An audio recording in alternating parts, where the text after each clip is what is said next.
तो आज हम चर्चा करेंगे इलेक्ट्रोस्टैटिक अर्थात स्थिर विद्युत पे।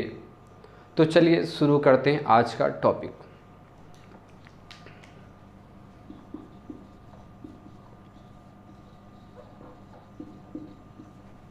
स्थिर विद्युत इलेक्ट्रोस्टैटिक्स। तो विद्यार्थियों, आज हमने जो लिखा इलेक्ट्रोस्टैटिक स्थिर विद्युत लिखा, तो आज हम इस स्थिर विद्युत पे चर्चा करेंगे, डिस्कस करेंगे। तो स्थिर विद्युत को समझने से पहले हमें इलेक्ट्रिसिटी समझना पड़ेगा। तो आइए सबसे पहले हम इलेक्ट्रिसिटी को समझने की प्रयास करते हैं। तो यहाँ पे लिखा इलेक्ट्रिसिटी, विद्युत लिखा। अब विद्युत को समझने के लिए थोड़ा सा इसका इतिहास हम देखते हैं, इसका हिस्ट्री देखते हैं कि इलेक्ट्रिसिटी की जो शुरुआत है कैसे हुई, इसका नामकरण किसने किया, इलेक्ट्रिसिटी होता क्या है। तो इन सब पर हम बात करेंगे। तो आपको बता दूं कि साधारण अनुभव की बात करें कि जैसे हम सूखे बालों पर कंघी करते हैं और एक कंघी अगर ज़मीन पे गिर जाए, तो अगर इस पर हम उठा के देखें इसको, तो देखा होगा कि धूल के छोटे छोटे कण इस पर चिपक गए, मतलब डस्ट पार्टिकल इस पर चिपक गए। तो चिपक गए तो इसी आधार पर समझ में आए कि ये छोटी वस्तुओं को अपनी ओर आकर्षित करता है, और जो यह आकर्षण है, जो यह अट्रैक्शन फोर्स है, यह टोटल ग्रेविटेशनल से बिल्कुल डिफरेंट है, भिन्न है। फिर एक साइंटिस्ट आया, उनका नाम है थेल्स। तब इस थेल्स के बारे में बात करता हूँ कि थेल्स ने इलेक्ट्रिसिटी में अपना क्या सपोर्ट दिया, अपना क्या योगदान दिया, इस पर हम देखेंगे। तो साइंटिस्ट है थेल्स। थेल्स 6वीं शताब्दी यानी 6th सेंचुरी की बात है। तो 6वीं शताब्दी में थेल्स ने एम्बर नामक सब्सटेंस के बारे में बताया। एम्बर नामक पदार्थ के बारे में बताया। अब आपके मन में डाउट उठ रहा होगा कि एम्बर है क्या सर, एम्बर होता क्या है। तो हम इसी एम्बर के बारे में देखेंगे। तो एम्बर पीले रंग का पदार्थ होता है, पीले रंग का पदार्थ होता है, यानी येलो कलर का सब्सटेंस होता है। अब ये पाया कहाँ जाता है, तो यह बाल्टिक सागर के किनारे पाया जाता है। बाल्टिक सागर, बाल्टिक सी के किनारे पाया जाता है। तो मतलब समझ में आए कि एम्बर नामक पदार्थ होता है जो हल्के पीले रंग का होता है, येलो कलर का होता है, और इसका जो सोर्स है, जो इसका स्रोत है, वो बाल्टिक सी यानी बाल्टिक सागर है। एक करता क्या है, अगर इसको ऊनी कपड़े से हम रब्ड करा दें तो हल्की वस्तुओं को अपनी ओर आकर्षित करता है। तो मतलब समझ में आए कि ऊनी कपड़ा, ऊनी कपड़ा मतलब वूलन क्लॉथ से रब्ड करा दें तो वस्तुओं को अपनी ओर अट्रैक्ट मतलब आकर्षित करती है। तो एक बात यहाँ से क्लियर हुआ कि जो एम्बर है तो पीले रंग का पदार्थ है, बाल्टिक सागर के किनारे पाया जाता है, और वूलन क्लॉथ यानी ऊनी कपड़े से अगर हम इसको रब्ड करें तो हल्की वस्तुओं को, स्मॉल ऑब्जेक्ट को अपनी ओर अट्रैक्ट करता है। इतनी बात हुई। अब इनके बताने के पश्चात हजारों वर्ष तक किसी भी साइंटिस्ट, किसी भी वैज्ञानिक का इस ओर कोई ध्यान नहीं किया। फिर 16वीं सदी में एक साइंटिस्ट आए जिनका नाम था विलियम गिलबर्ट। तो विलियम गिलबर्ट के बारे में बता दूं कि विलियम गिलबर्ट गैलीलियो के समकालीन थे और एलिजाबेथ, साम्राज्य एलिजाबेथ के चिकित्सक थे। तो हम विलियम गिलबर्ट की बात करते हैं, यानी 16वीं शताब्दी, 16th सेंचुरी की बात करें तो इसमें आए विलियम गिलबर्ट। William Gilbert. अब विलियम गिलबर्ट जो है, तो हिंदी बात करें, इंग्लिश बात करें, जो नाम है विलियम गिलबर्ट, तो इंग्लिश में भी वही होगा, हिंदी में भी होगा। तो विलियम गिलबर्ट ने बताया कि इस एम्बर के समान इस धरती पर बहुत सारी वस्तुएं हैं जो हल्की वस्तुओं को अपनी ओर आकर्षित करता है। फॉर एग्जाम्पल इन्होंने बताया कांच की छड़, जिसको बोलते हैं ग्लास रोड, एबोनाइट की छड़, एबोनाइट रोड छड़ इत्यादि। तो विलियम गिलबर्ट ने बताया कि यहाँ पे एम्बर के समान, यानी एम्बर जो है तो एम्बर के समान बहुत सारे ऐसे पदार्थ हैं जो जैसा एम्बर का बिहेवियर था कि हल्की वस्तुओं को आकर्षित करना, उसी प्रकार कांच की छड़ एबोनाइट की रोड का भी व्यवहार था कि हल्की वस्तुओं को अपनी ओर आकर्षित करता। जैसा आपने देखा होगा कि कांच की छड़ लिया या कोई भी रोड लिया, या आपने देखा होगा कि जैसे पेन लिया, पेन को ऐसे बालों में ऐसे रब्ड किया, रब्ड करने के बाद अगर देखा ज़मीन पे रखा तो छोटी छोटी इसमें डस्ट पार्टिकल चिपक जाते हैं। मतलब वही बताए कि कांच की छड़ एबोनाइट की रोड एम्बर के समान व्यवहार करते हैं। इन्होंने इतना बताया, इतना बताने के बाद अभी भी हम आगे चले तो यहाँ पे बात करते हैं 1646 की बात है।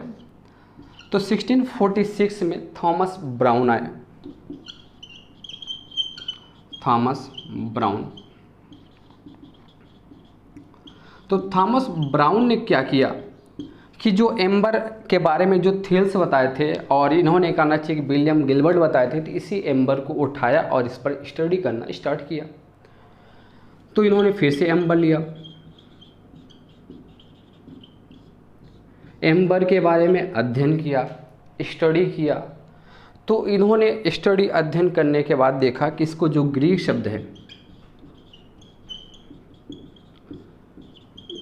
ग्रीक वर्ड, तो ग्रीक वर्ड में इसका जो मतलब देखा तो इसका मतलब निकला इलेक्ट्रम।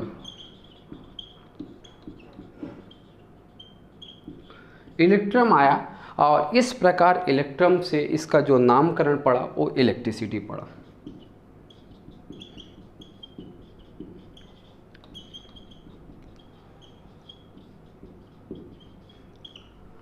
तो एक बात आपको समझ में आई कि जो इलेक्ट्रिसिटी का जो नामकरण है, तो नामकरण किसने किया?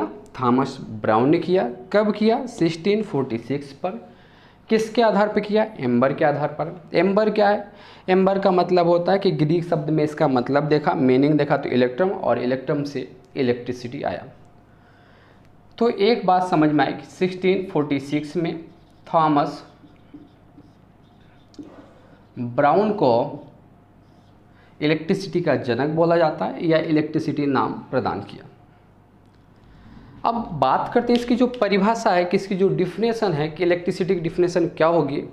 तो डियर स्टूडेंट बता दूं कि एम्बर का बिहेवियर क्या है? हल्की वस्तुओं को अपनी ओर आकर्षित करना। तो यहाँ से इलेक्ट्रिसिटी यानी विद्युत की जो है तो परिभाषा निकल के आएगी।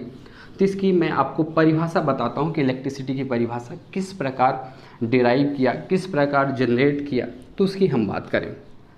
तो इसकी परिभाषा सुनिएगा, बिल्कुल ध्यान से देखिएगा। यहाँ पे लिखेंगे वह ऊर्जा जो हल्की वस्तुओं को अपनी ओर आकर्षित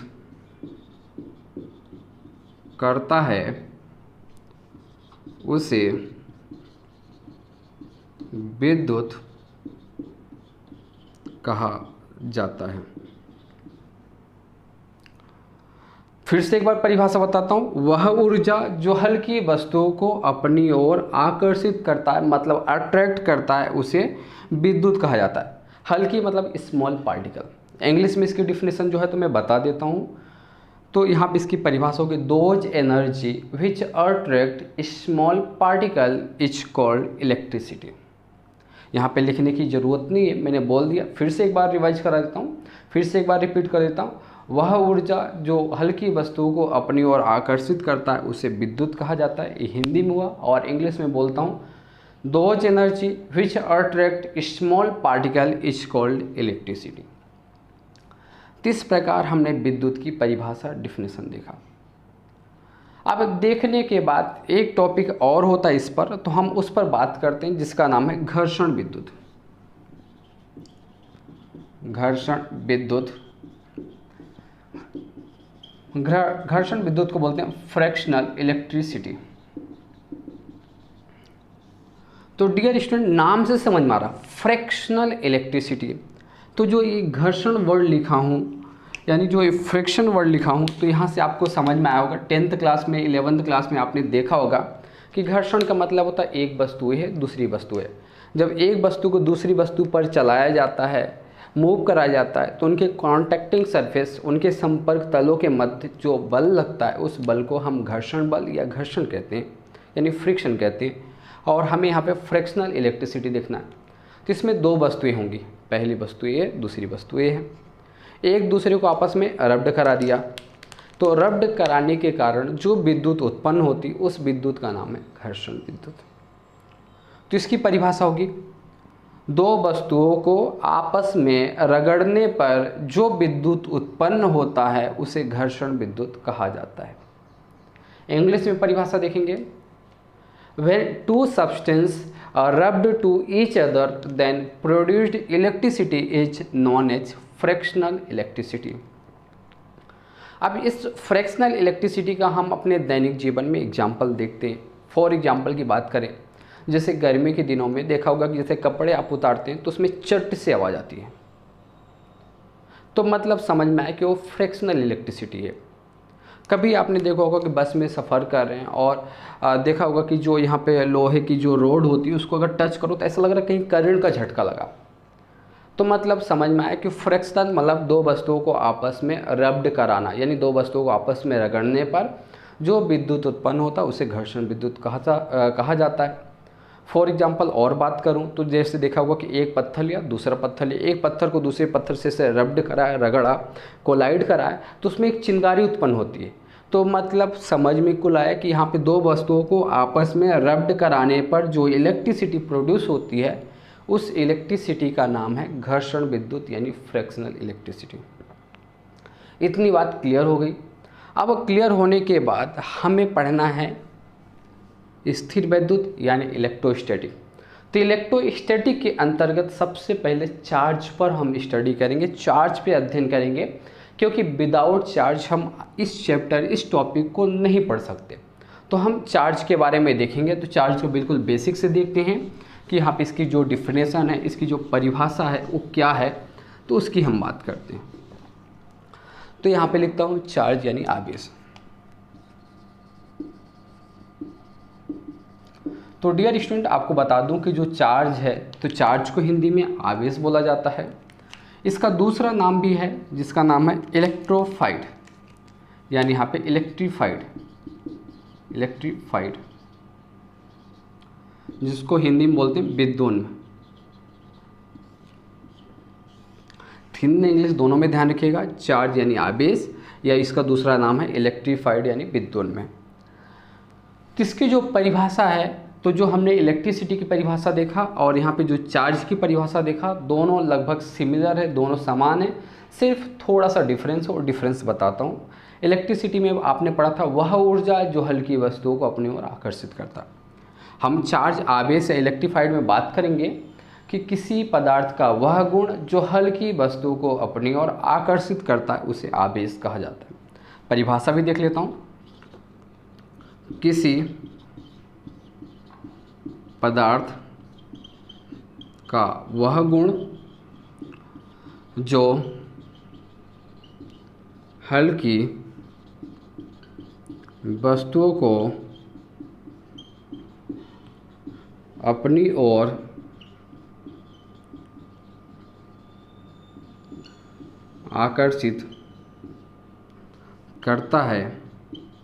अपनी ओर आकर्षित करता है उसे आवेश कहा जाता है। तो आवेश की परिभाषा लिखा, किसी पदार्थ का वह गुण जो हल्की वस्तुओं को अपनी ओर आकर्षित करता है उसे आवेश या विद्युन्म कहा जाता है। इंग्लिश में भी परिभाषा देख लेता हूँ, क्योंकि इंग्लिश वाले जो स्टूडेंट हैं वो भी बोल रहे होंगे कि इंग्लिश में इसकी डिफिनेशन लिख के दिखाई, तो मैं यहाँ पे इसकी डिफिनेशन लिख के समझते हैं। तो यहाँ पे लिखेंगे it is property of substance, it is property of substance which attract small particles is called charge और इलेक्ट्रीफाइड। तो इस प्रकार जो हमने डिफिनेशन है, जो परिभाषा हिंदी इंग्लिश दोनों में परिभाषा देखा, फिर से इंग्लिश में एक बार बता दूं कि it is property of substance which attract small particle is called charge और इलेक्ट्रीफाइड। हिंदी में बता देता हूं, किसी पदार्थ का वह गुण जो हल्की वस्तु को अपनी ओर आकर्षित करता है उसे आवेश या विद्युन्म कहा जाता है। तो डियर स्टूडेंट, हमने जो परिभाषा देखा तो आपने देखा होगा कि गौर किया होगा कि जो इलेक्ट्रिसिटी की परिभाषा है और इसकी जो परिभाषा है लगभग सिमिलर है। सिर्फ डिफरेंस इतना है कि उसमें हम एनर्जी की बात करते थे, यह किसी ऑब्जेक्ट या सब्सटेंस की प्रॉपर्टी होती है, ये डिफरेंस है। अब इतना करने के बाद ये जो परिभाषा है, जो डिफिनेशन है, पेपर में नहीं पूछी जाती, सिर्फ आपको पता होना चाहिए। तो मैंने आपको बता दिया, जो आपको ध्यान रखना है, जो बहुत इंपॉर्टेंट है पूरे इलेक्ट्रिसिटी पढ़ने के लिए, ये आपको नॉलेज होना बहुत आवश्यक है, बहुत ज़रूरी है। तो उसकी हम बात करेंगे। तो बिल्कुल बेसिक से बात कर रहा हूँ। और एक बात ध्यान रखिएगा, जितने भी स्टूडेंट यहाँ पे देख रहे हैं तो उन्होंने फिजिक्स कभी पढ़ा है, नहीं पढ़ा है, फिजिक्स में कुछ आता है, नहीं आता है, कोई फ़र्क नहीं पड़ेगा। पूरा बेसिक से बात करूंगा और हमारी जो कोशिश रहेगी कि आपको पूरा क्लास में याद करा दूं और आपको बिल्कुल एक्स्ट्रा पढ़ने की ज़रूरत नहीं पड़ेगी। A to Z हम यहाँ पे देखेंगे, डिफिनेशन के बाद देखेंगे, परिभाषा हो गया, फिर इसका डेरिवेशन होगा, डेरिवेशन के बाद NCERT पर जो बेस न्यूमेरिकल क्वेश्चन है वो न्यूमेरिकल क्वेश्चन की बात करेंगे। और न्यूमेरिकल क्वेश्चन के बाद फिर आपका जो टेस्ट सीरीज होगा कि पेपर बोर्ड पेपर में कैसे पूछा जाता, उन सब पर हम डिस्कस करेंगे। तो अभी तक जो हमने बताया वो थोड़ा सा बेसिक था। अब जो बात कर रहा हूँ वो बहुत ही इम्पोर्टेंट है। किसी भी चैप्टर, किसी भी टॉपिक यानी इलेक्ट्रिसिटी पढ़ने के लिए यानी ये नॉलेज होना बहुत ही आवश्यक है, उस पर हम बात करेंगे। आप ध्यान से बिल्कुल देखिएगा। तो जो चार्ज है, जो आवेश है, इसका प्रदर्शन यानी इसको हम किससे प्रदर्शित करते हैं, बिल्कुल बेसिक से बात कर रहा हूँ। तो इसका जो प्रतीक है, जो उसको रिप्रेजेंट करते हैं, रिप्रेजेंटेशन, इसका जो रिप्रेजेंटेशन होता है वो स्मॉल क्यू या कैपिटल क्यू। बिल्कुल दिमाग में बिल्कुल सेट करना है आपको कि इसका जो चार्ज होता है, जो आवेश होता है, इस आवेश का जो रिप्रेजेंटेशन है, जो सिंबल है, वो चाहे स्मॉल क्यू करें या कैपिटल क्यू। अब आपके मन में डाउट होता है कि हमने दो क्यों लिखा।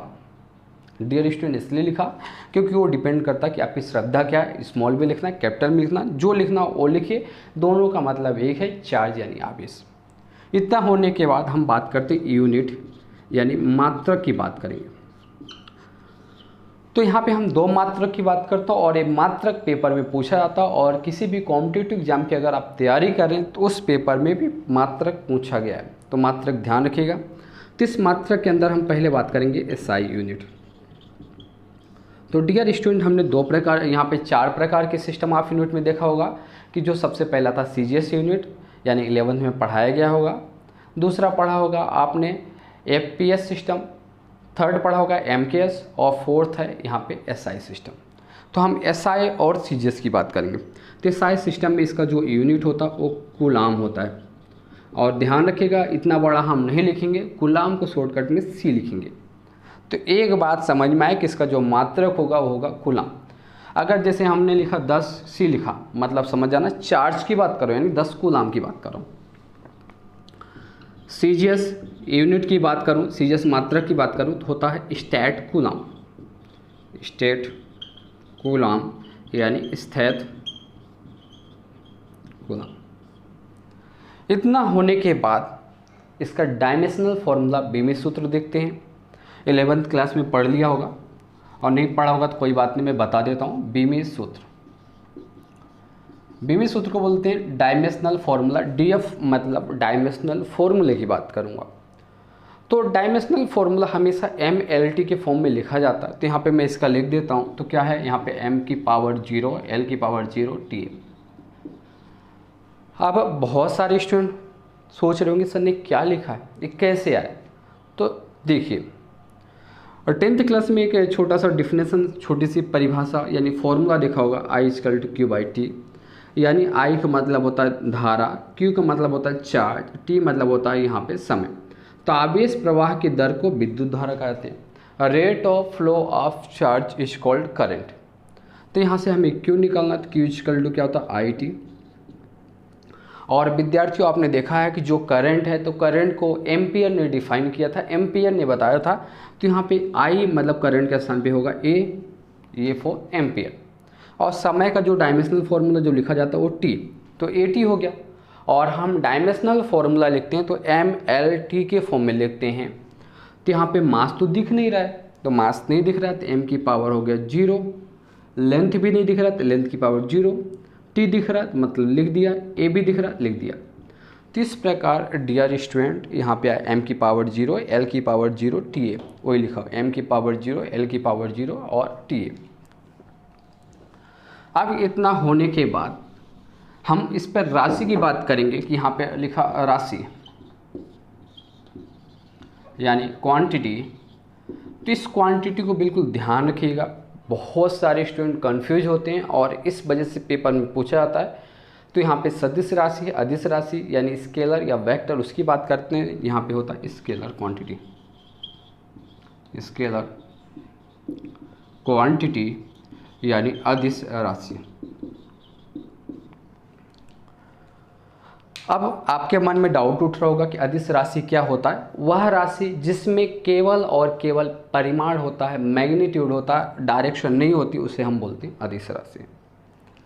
मतलब स्केलर का मतलब होता है जिसमें केवल और केवल मैग्नीट्यूड होता है, डायरेक्शन नहीं होती, उसको हम अदिश कहते हैं। यहाँ पर लिखा अदिश मतलब दिशा ना हो। फॉर एग्जाम्पल जैसे बोला कि मेरा बेड 50 किलो है, तो 50 किलो है तो 50 क्या होगा, मैग्नीट्यूड यानी परिमाण है। डायरेक्शन की बात हो रही नहीं हो रही, मतलब स्केलर क्वांटिटी। तो इस प्रकार हमने जो चार्ज है आवेश देखा, तो ये बिल्कुल ध्यान रखना, बिल्कुल बहुत बेसिक है। सबसे पहला प्रतीक हुआ, तो इसका जो प्रतीक है स्मॉल क्यू या कैपिटल क्यू। मात्रक है, 2 मात्रक लिखा, एसआई यूनिट में लिखा कूलाम, और सीजीएस में हमने लिखा स्टेट कूलाम यानी स्थित कूलाम। इतना होने के बाद हम बीमी सूत्र की बात करते हैं, डायमेंशनल फार्मूला की बात करते हैं। तो इसका जो डायमेंशनल फार्मूला होगा m की पावर 0, l की पावर 0, t। राशि की बात करता हूँ कि यह कौन सी राशि है, तो यह स्केलर क्वांटिटी मतलब अदिश राशि। ये बिल्कुल ध्यान रखना, दिमाग में बैठाना है, क्योंकि हमें इलेक्ट्रोस्टैटिक यानी इलेक्ट्रिसिटी पढ़ना है, तो ये सब आपको पता होना बहुत ही आवश्यक है। अब इसके बाद हम इसके जो टाइप हैं, जो इसके प्रकार हैं, वो हम प्रकार देखते हैं। तो अगला जो टॉपिक है हमारा प्रकार, टाइप। तो जो चार्ज है वो 2 टाइप का होता है। पहला ध्यान रखिएगा, धनात्मक आवेश। धनात्मक आवेश को बोला जाता है पॉजिटिव चार्ज, और दूसरा होता है ऋणात्मक आवेश, नेगेटिव चार्ज।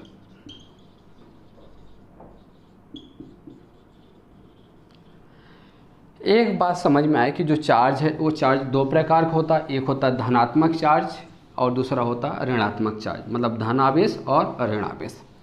तो आइए हम एक एक करके इन सब पर चर्चा करते हैं, डिस्कस करते हैं। तो सबसे पहले हम धन आवेश की बात करेंगे। तो धन आवेश बिल्कुल देखिएगा कि धन आवेश होता क्या। तो यहाँ पे हेडिंग है धन आवेश। धन आवेश मतलब धनात्मक आवेश यानी पॉजिटिव चार्ज, और पॉजिटिव चार्ज को लिखा कैसे आता है, प्लस क्यू।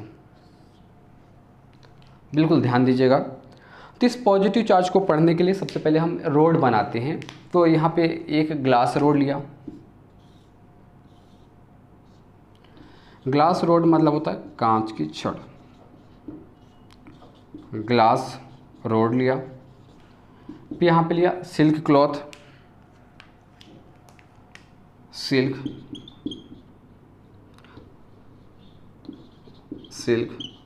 क्लॉथ यानी रेशम का कपड़ा। सिल्क का मतलब होता है रेशम का कपड़ा।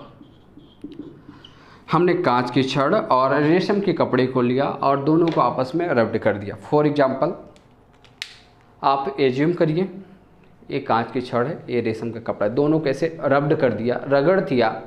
तो रब्ड करने के बाद कांच की छड़ पर जो चार्ज प्राप्त होता है उस चार्ज को बोला जाता है धन आवेश। तो यहाँ पे लिखेंगे धन आवेश, धनात्मक आवेश यानी पॉजिटिव चार्ज। तो कुल मिला के जो परिभाषा है, परिभाषा डिफिनेशन की बात करता हूँ। कांच की छड़ को रेशम के कपड़े से रगड़ने पर कांच की छड़ पर जो चार्ज प्राप्त होता है उसको हम पॉजिटिव चार्ज कहा जाता है। इंग्लिश में परिभाषा देखते हैं। When glass rod rubbed with silk cloth then obtain positive charge on glass rod is called positive charge. इतनी बातें समझ में आ गई। अब आने के बाद अब हम ऋण आवेश की परिभाषा देखते हैं। तो आइए देखते हैं ऋण आवेश। ऋणात्मक आवेश, ऋणात्मक आवेश यानी निगेटिव चार्ज की बात करूंगा। तो यहाँ पे नेगेटिव चार्ज लिखा, तो नेगेटिव चार्ज की जो परिभाषा है, जो डिफिनेशन, वो ध्यान से देखिएगा। इसमें हमने कांच की छड़ लिया था, तो इसमें हमें जो रोड लेना पड़ेगा वो लेना पड़ेगा एबोनाइट की छड़, एबोनाइट रोड। अब यहाँ पे हमने बात किया था रेशम का कपड़ा, तो यहाँ पे हम बात करेंगे वूलन क्लॉथ। वूलन क्लॉथ मतलब ऊनी कपड़ा या फिर कैट स्किन, बिल्ली की खाल। तो हमने एबोनाइट की छड़ को कैट स्किन से रब्ड कर दिया, रगड़ दिया। तो यहाँ पे वूलन कनची की यहाँ पे एबोनाइट की छड़ पर जो चार्ज प्राप्त हुआ उस चार्ज का नाम होता है ऋणात्मक आवेश। तो यहाँ पे लिखता हूँ ऋणात्मक आवेश।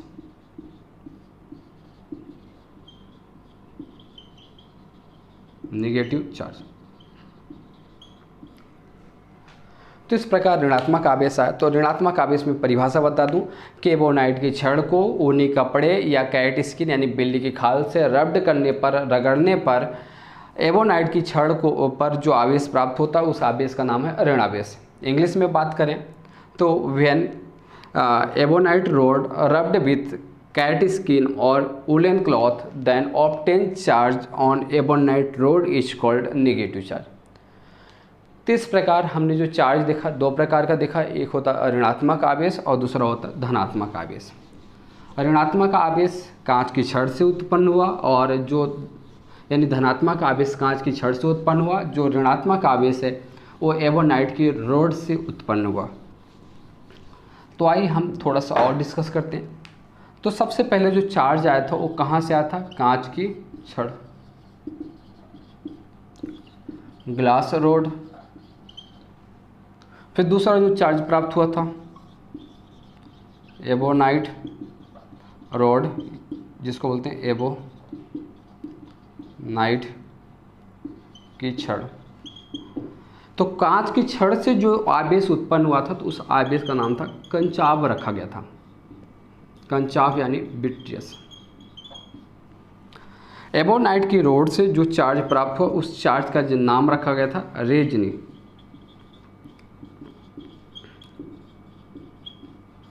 तो एक वर्ड समझ में आया। तो कंचाव क्यों? क्योंकि कांच की छड़ से उत्पन्न हुआ। तो सबसे पहले बता दूं कि जो आवेश है, आवेश तो हम जानने लगे पॉजिटिव नेगेटिव, बट सबसे पहले जो चार्ज को बोला जाता था 1700 से पहले जो बोला जाता था वो बोला जाता था कंचाव और ऋण आवेश को रेजनी। तो साइंटिस्ट आए, एक साइंटिस्ट का नाम है Benjamin Franklin. Benjamin Franklin, Benjamin Franklin. इनका जो टाइम पीरियड है 1706 से 1790 यानी 1790 का है। मतलब इनका जो टाइम पीरियड है 1706 से 1790 के बीच। इसी के बीच उन्होंने बताया कि कांच की छड़ से जो आवेश प्राप्त हुआ था उसका नाम था कंचाव यानी विट्रियस, और विट्रियस का इन्होंने जो नाम दे दिया वो दे दिया पॉजिटिव चार्ज, धनात्मक आवेश।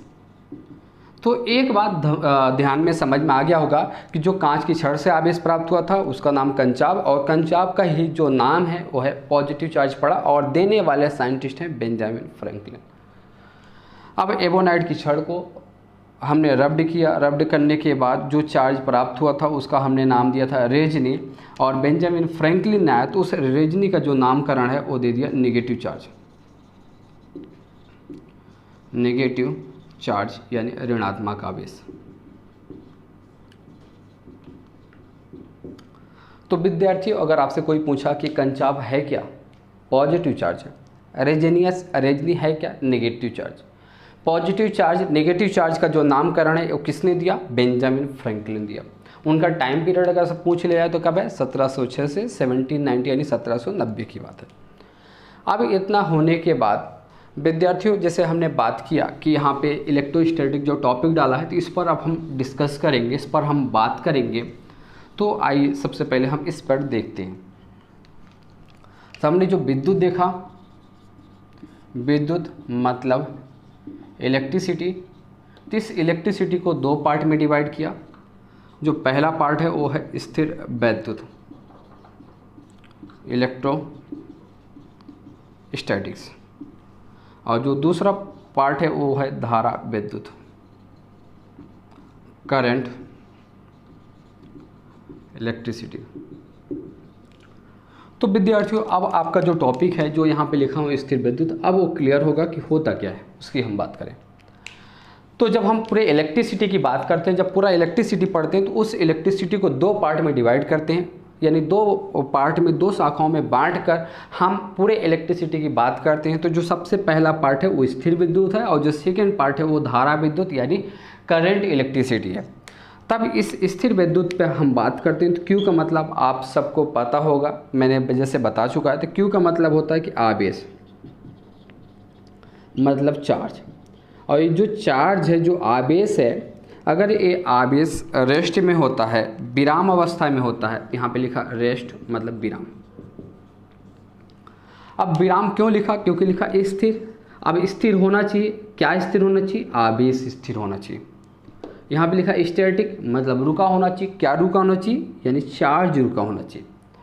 तो अब हमें समझ में आया कि भौतिकी यानी फिजिक्स की वह शाखा, वह ब्रांच जिसके अंतर्गत स्थिर आवेश या विराम आवेश का अध्ययन करते हैं उसे स्थिर विद्युत कहा जाता है, यानी इलेक्ट्रोस्टैटिक कहा जाता है। अब क्लियर हो गया होगा पूरा। इंग्लिश में परिभाषा बताता हूँ। It is branch of physics which deals study with rest charge particle is called electrostatic. मतलब समझ में आए कि फिजिक्स की वह ब्रांच जिसके अंतर्गत हम रेस्ट चार्ज का स्टडी करते हैं, अध्ययन करते हैं, उसको बोला जाता है इलेक्ट्रोस्टैटिक यानी स्थिर विद्युत। इतनी बात होने के बाद फिर आपके मन में डाउट होगा कि इसमें कहना चाहिए पढ़ना क्या क्या है। तो सबसे पहले इसमें हमें पढ़ना है कि चार्ज की प्रॉपर्टी पढ़ना है। फिर इसके बाद हम इलेक्ट्रिक फील्ड, विद्युत क्षेत्र क्या होता है, इलेक्ट्रिक फील्ड लाइन क्या होती है, कूलॉम्स लॉ क्या होता है, गॉस थ्योरम क्या होता है। फिर इसके बाद हम पोटेंशियल यानी वोल्टेज की बात करते हैं, और पोटेंशियल वोल्टेज के बाद हम कैपेसिटी यानी कैपेसिटर यानी संधारित्र क्या होता है, इन सब पर हम बात करते हैं। तो बहुत ही इंपॉर्टेंट पोर्शन है, तो ये हम सब स्टडी करेंगे वन बाय वन करके। अब सेकंड टॉपिक पे आते हैं। तो सेकंड टॉपिक क्या है, यहाँ पे लिखा क्यू चार्ज स्थिर है, तो यहाँ पे लिखेंगे चार्ज क्या होगा, मोशन में, गतिमान। जब जो चार्ज है ये चार्ज मोशन में होगा, गतिमान में होगा, तो उसका अध्ययन करते हैं, उसको बोला जाता है करंट इलेक्ट्रिसिटी। यानी इसकी जो फिजिक्स की जो यहाँ पे जो इसकी परिभाषा होगी, तो इसकी परिभाषा ध्यान से सुनिएगा कि भौतिकी की वह शाखा जिसके अंतर्गत गतिमान आवेश का अध्ययन किया जाता है उसे धारा विद्युत कहा जाता है। It is branch of physics which deals study of motion of charge particle. It is clear. इतना क्लियर होने के बाद अब हम बात करेंगे कि यहाँ पे जब धारा विद्युत की बात करेंगे तो यहाँ पे जो चार्ज है वो रेस्ट में नहीं होगा, वो चार्ज मूव करेगा। इतनी बात आपको क्लियर होना चाहिए। और इसके अंतर्गत हम जो जो पढ़ेंगे तो सब में चार्ज रेस्ट में होगा, चार्ज में कोई मूवमेंट नहीं होगा, बिल्कुल फिक्स होगा, यानी वो होता है स्थिर विद्युत। और धारा विद्युत में क्या होता है कि आवेश जो है तो मूव करता रहता है। जैसे आपने पढ़ा होगा यहाँ पे ओम्स लॉ, ओम का नियम। ओम के नियम के बाद फिर आपने इसमें पढ़ा होगा रेजिस्टेंस यानी प्रतिरोध क्या है। फिर इसमें हम पढ़ेंगे Wheatstone, Kirchhoff's law, meter bridge, cell की बात करेंगे। फिर यहाँ पे पोटेंशियोमीटर की बात करेंगे। ये सब टॉपिक इस पर हम डिस्कस करने वाले हैं। तो इस प्रकार विद्यार्थियों हमने देखा। तो अब हमारा जो पार्ट होगा, जो हमारा पोर्शन होगा वो इलेक्ट्रोस्टैटिक है। तो इस इलेक्ट्रोस्टैटिक के अंतर्गत हमें चार्ज की और थोड़ा सा प्रॉपर्टी, थोड़े से बेसिक गुणों के बारे में आपको पता होना चाहिए, तो उसकी हम बात करेंगे। तो आइए देखते हैं, बहुत ही ध्यान से देखिएगा, क्योंकि अगर इसके बगैर हम कूलम्ब्स लॉ को नहीं पढ़ पाएंगे। आगे हम पढ़ेंगे जो यहाँ पे इलेक्ट्रिक डायपोल होता है, डायपोल मोमेंट होता है, उसको पढ़ने के लिए यहाँ पे हमें चार्ज का जो बहुत ही बेसिक है वो प्रॉपर्टी और गुण आपको पता होना चाहिए। और ये पेपर में पूछा भी गया है कई बार, तो इसको बहुत ही ध्यान से देखिएगा। यहाँ पे हमने लिखा प्लस, तो प्लस क्या है? चार्ज हो। यहाँ पे लिखा प्लस क्यू मतलब चार्ज है। या ऐसा भी हो सकता है माइनस क्यू। तो एक बात समझ में आई कि प्लस प्लस या माइनस माइनस कैसे दिख रहे हैं? बिल्कुल सेम दिख रहे हैं, एक जैसे दिख रहे हैं। और एक जैसे को बोला जाता है लाइक। और क्या है? चार्ज। तो यहाँ पे लिखा लाइक चार्ज। और बिल्कुल बराबर है, जैसे यहाँ प्लस है तो यहाँ भी प्लस है, तो इसको और बोलते हैं इक्वल चार्ज। और हिंदी में बात करें एक ही कास्ट के, यानी सजातीय आवेश। ये हमने बात किया। तो एक बात समझ में आई कि लाइक चार्ज या इक्वल चार्ज या सजातीय आवेश सब एक ही वर्ड है, एक का ही नाम है। तो इसमें ध्यान रखिएगा, हमेशा होती दुश्मनी होती है, ऐसे ध्यान रखना है। हमेशा एक दूसरे के क्या होते हैं? दुश्मन होते हैं। और जो दुश्मन होते हैं तो दुश्मन हमेशा दूर भागने की कोशिश करते हैं, वो कभी पास नहीं होते। तो यहाँ पे जब एक दूसरे से दूर भागेंगे तो ये समझना है कि दूर भागने को भौतिकी के वर्ड में, फिजिक्स के शब्द में उसको बोला जाता है रिपल्सन, यानी प्रतिकर्षण। तो विद्यार्थियों इतना सब ध्यान नहीं रखना, सिर्फ इतना ध्यान रखना है कि लाइक या इक्वल चार्ज या सजातीय आवेश में होता है रिपल्सन यानी प्रतिकर्षण। पेपर का फेवरेट क्वेश्चन है, पेपर में कई बार पूछा गया है, इसको ध्यान रखिएगा कि लाइक चार्जेस में होता है, क्या होता है? रिपल्सन। सजातीय आवेशों में होता है तो क्या होता है? प्रतिकर्षण। इस प्रकार पेपर में पूछा गया है। इतना होने के बाद अब हम दूसरा देखेंगे, इसी का जस्ट अपोजिट देखेंगे। तो यहाँ प्लस है तो यहाँ पे हम प्लस कर देते हैं, यहाँ प्लस है तो हम यहाँ पे करते हैं माइनस क्यू, और यहाँ पे माइनस है तो हम यहाँ करते हैं यहाँ पे माइनस क्यू, और यहाँ पे क्या? Plus Q. मतलब कुल बात समझ में आई कि दोनों अलग अलग हैं। यहाँ प्लस है तो माइनस, माइनस है तो प्लस, बिल्कुल डिफरेंट है। तो जब डिफरेंट है तो जैसे हमने लिखा लाइक, यहाँ पे लिखे अनलाइक, मिलकर एक समान है, तो अनलाइक चार्ज। यहाँ पे लिखा इक्वल, तो यहाँ पे इक्वल नहीं है क्योंकि अलग अलग साइन लगा, तो यहाँ पे लिखेंगे अनइक्वल। यहाँ पे बोला था सजाती, तो यहाँ पे बोलेंगे विजातीय।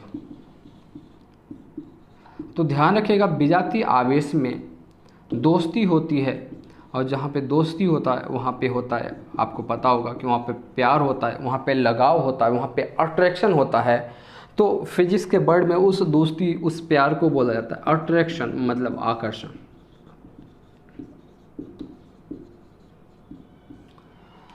तो एक बात समझ में आई कि अनलाइक चार्ज हो या अनइक्वल चार्ज हो या विजातीय आवेश हो, तो उसमें कहना चाहिए कि अट्रैक्शन यानी आकर्षण पाया जाता है। क्लियर हुआ? तो पेपर का फेवरेट क्वेश्चन है, पेपर में ऑब्जेक्टिव में मल्टीपल चॉइस में कई बार पूछा गया है कि अनलाइक चार्ज हो या अनइक्वल चार्ज हो तो उसमें क्या होता है? उसमें अट्रैक्शन होता है। तो जो हमने दोस्ती बताया, यहाँ पे जो दुश्मनी बताया, सिर्फ आपको समझाने के लिए बताया कि आपके दिमाग में किस प्रकार सेट किया जाए। तो इस प्रकार हमने आज जो देखा तो चार्ज के बारे में देखा। तो चार्ज सब इलेक्ट्रोस्टैटिक के अंतर्गत ही था। तो हम फिर से एक बार आपको रिमाइंड करा देता हूँ कि आज हमने जो पढ़ा तो क्या क्या हमारा टॉपिक था। तो विद्यार्थियों, आज का जो हमारा टॉपिक था इलेक्ट्रोस्टैटिक के अंतर्गत हमने इलेक्ट्रिसिटी देखा। तो इलेक्ट्रिसिटी का जो नाम है वो थॉमस ब्राउन ने किया, वो 1646 में किया। और 1646 में करने के बाद उसकी जो परिभाषा दी कि वह ऊर्जा जो हल्की वस्तुओं को अपनी ओर आकर्षित करता है उसे विद्युत कहा जाता है। फिर यहाँ पे हमने जो विद्युत है तो उसका क्लासिफिकेशन भी देखा है कि यहाँ पे एक होता है यहाँ पे इलेक्ट्रोस्टैटिक यानी स्थिर विद्युत, दूसरा हमने देखा करंट इलेक्ट्रिसिटी। फिर चार्ज के बारे में देखा, आवेश देखा। तो आवेश का जो मात्रक है यूनिट निकल के आया कि यहाँ पे कूलाम है, डायमेंशनल फॉर्मूला निकल के आया m की पावर 0, l की पावर 0, Ta। फिर राशि की बात करें तो यह राशि अदिश राशि है, स्केलर क्वांटिटी है।